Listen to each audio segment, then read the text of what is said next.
What is the future of crypto mining? In the video of today, we're gonna talk about the future of the crypto mining industry in general. As you may know, in September, we are gonna finally see the switch of one of the biggest blockchains, Ethereum, from proof of work to proof of stake. It's not the only one who has chose this road, and we have a lot of blockchains right now going through proof of stake, and proof of work is every time, well, less common. So what is the future of mining for the people who have GPUs or for the people who has ASICs? Is mining gonna be a reality in the future? Will it be only for Bitcoin? Will it be just for very small amount of things? Or will it be a normal thing? Will it grow again? That's what we're gonna talk in this video. Please, if you like the video before we start, as I always say, like the video for more and subscribe if you want more videos like this. And if you have any questions at all about the video, you can always shoot us a message in Instagram. And with all that said, let's go! Okay, so here we are, and as you may see, this morning I was reading an article that was basically talking about, well, does crypto mining have a future in New York? And I was thinking in general, what is the future of crypto mining? As you may know, the two biggest cryptocurrencies right now is Ethereum and Bitcoin, and both of them are proof of work. It means that you have to have miners that confirms those transactions, and well, they are mineable, okay? But that's not that common nowadays. They are huge, they are the biggest ones, but most of the new cryptocurrencies like BNB, Cardano, Solana, all of them, they are not mineable. It's cryptocurrencies that are based on proof of stake, and even Ethereum is moving right now to proof of stake. The big change is going to happen in September. They have a date now, or supposedly they have a date, and this is going to be a huge change because it's the second biggest crypto chain in all the network. So it's going to be a huge change to change all those people from proof of work to proof of stake. Why? Well, because if we check which cryptocurrencies are proof of work, we can see that mainly if you go to CoinMarketCap, you can actually find them. It's Bitcoin, Ethereum, Dogecoin, Litecoin, Ethereum Classic, Monero, Bitcoin Cash, Bitcoin SB, Zeta Cash, Cadena is actually new, Ravencoin, Sia Coin, etc, etc, etc. Okay, so when you start going down, you realize you go down like 20 coins and you're already on a coin that is like 600 by market capitalization with 19 million capitalization, which is very few. What does it mean? It means that there's very few coins that are mineable right now. It's every time less, and also they are old coins. Okay, when you see these coins, what do you think? You think we are in 2017. You have Bitcoin, you have Ethereum, you have Dogecoin, you have Litecoin, you have Ethereum Classic. This doesn't look like the proper coins that we have now, right? Like you see all the new projects, all the projects that have a lot of hype, and you see, well, BNB, you see Cardano, you see Solana, you see Polkadot, you see Polygon, you see Avalanche. All of those are proof of stake. And the ones that are not proof of stake, like for example, Shiba Inu or Uniswap, are built on Ethereum. So now they are going to be proof of stake. So what is the future for mining? Does it still have a future or doesn't? For the people who's mining, can we still mine? Is it a good idea to still mine or not?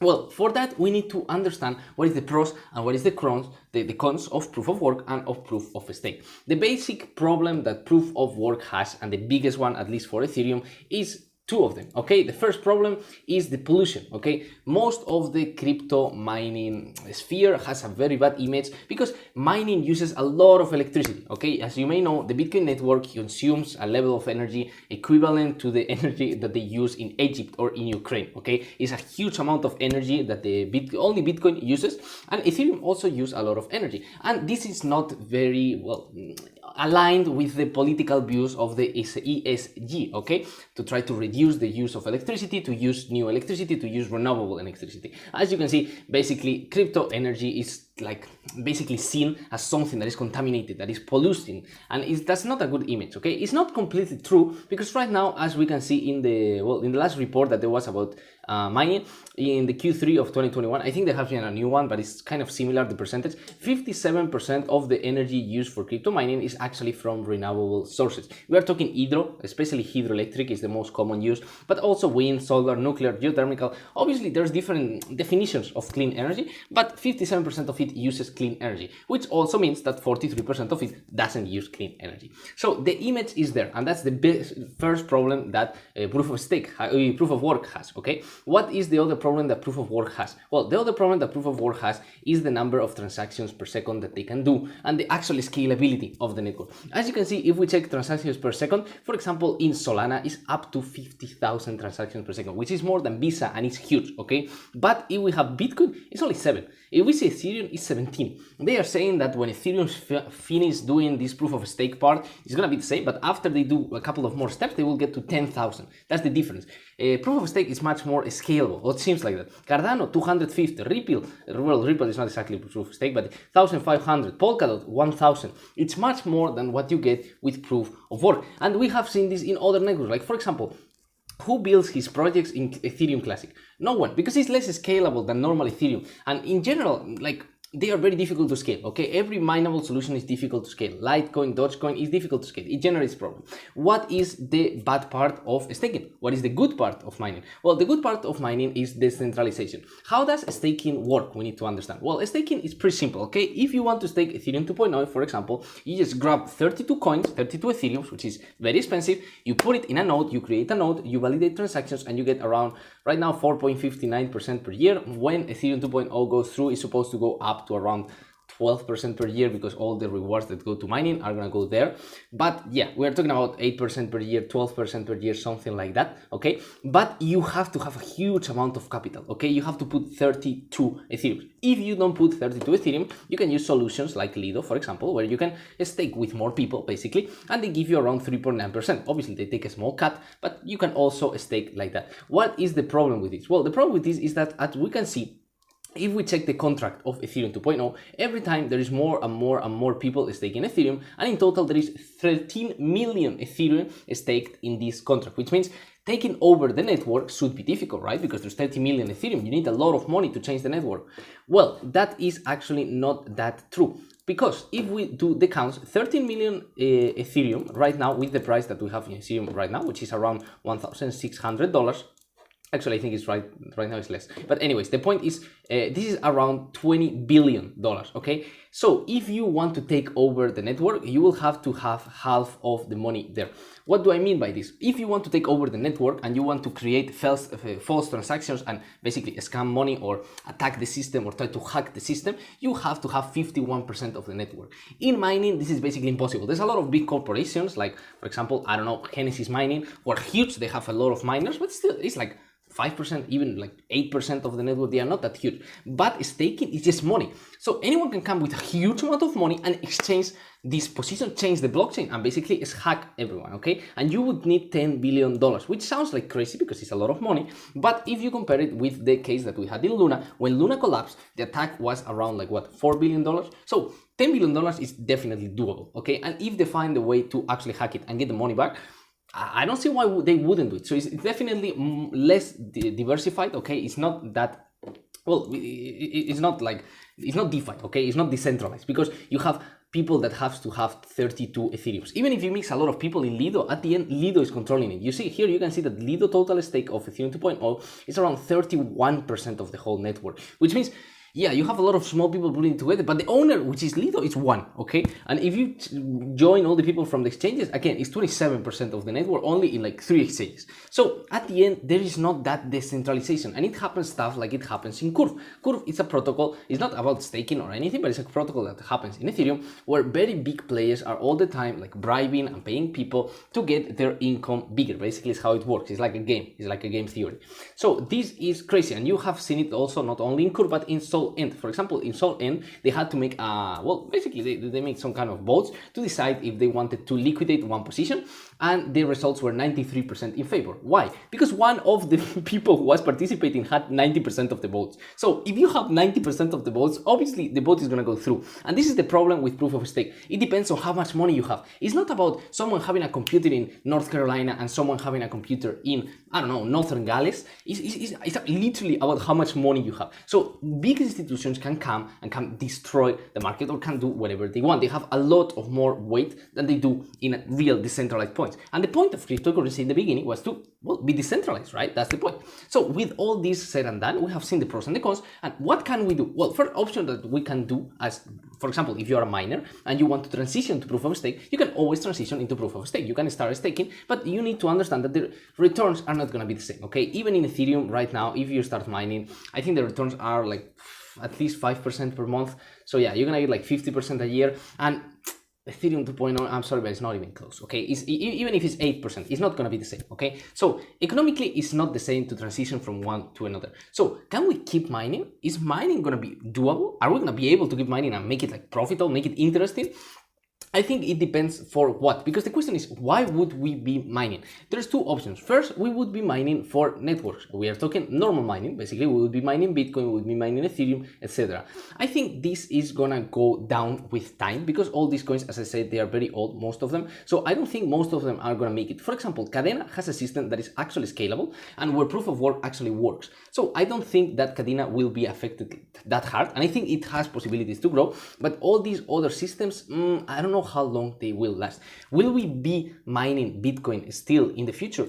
I think yes. And you may ask why? Well, I think Bitcoin is gonna be moved, or even Ethereum or any way of mining, to places where, first of all, it's eco-friendly. I mean, you don't use waste or you don't generate waste. And point number two, you are generating what is called how do you say, a good use of energy. What do I mean by this? Well, for example, in Arizona or places like, I don't know, like Texas, where they have some gas flares that they cannot use, you have some gas that is going into the atmosphere and it has to be flared, okay? This is gas getting flared. This gas cannot be used and this gas is contaminant. So if you use this gas, you're basically saving the atmosphere from that gas. So what do these people do? There's a lot of companies in America that use these basically places to put a generator, get the gas for very cheap, get cheap electricity and convert it into Bitcoin.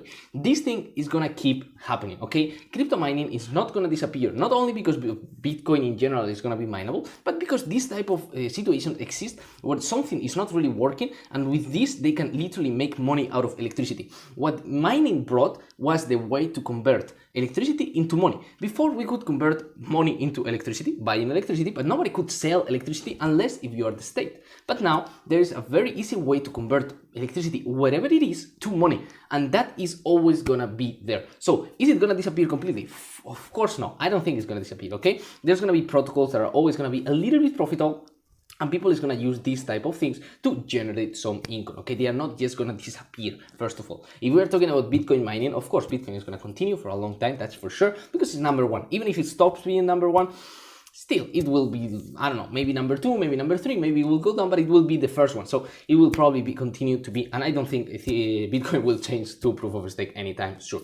What is the second option? The second option is for people who mine with GPUs. What happens with you mine with a GPU? Well, GPUs actually have some power that people don't really understand and that someone realized, and that people is the people from Flux. Why? Because Flux is running the idea of creating a power generator, okay? What is the idea of this? What are you trying to say, Pedro? Well, the idea is as follows. If you have a mining rig, right now you're giving a lot of computational power to validate transactions, right? What happens if there is no blockchain? What happens if Ethereum disappears? Well, you can mine Ravencoin, you can mine Flux, but that's not the point. The point is, after all these coins that don't really have that much fan base, to be completely honest, they don't have that much people interested in them, maybe it's not profitable.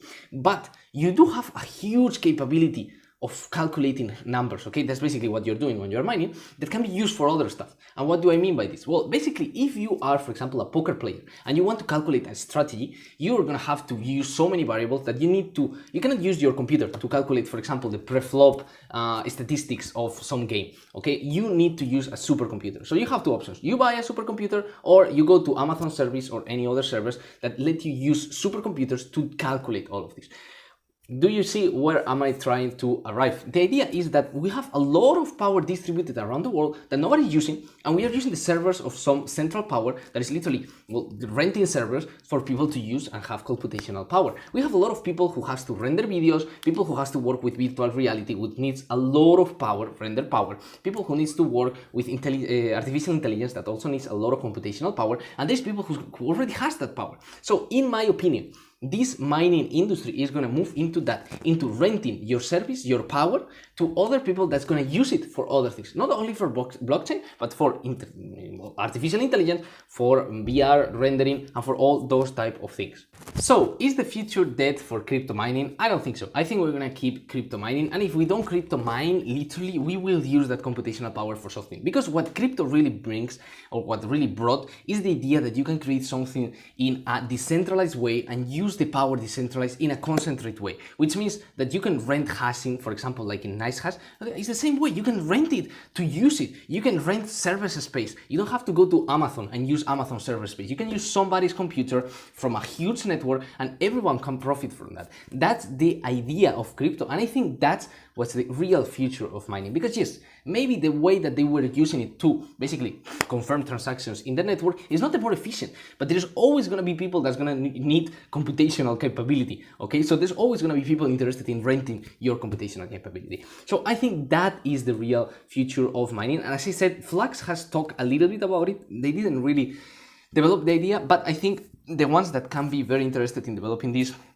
is NiceHash, because NiceHash basically works like that. NiceHash has a market where they basically sell and buy hash rate. I'm sure they will sell and buy computational capability in the future if they don't have other option, because if mining is not profitable, there's not that many users, there's going to be more users who will want to use that capability. So that's how I see it. If you have a different opinion, please leave it in the comments. If you like the video, please like and subscribe for more. That would be very grateful.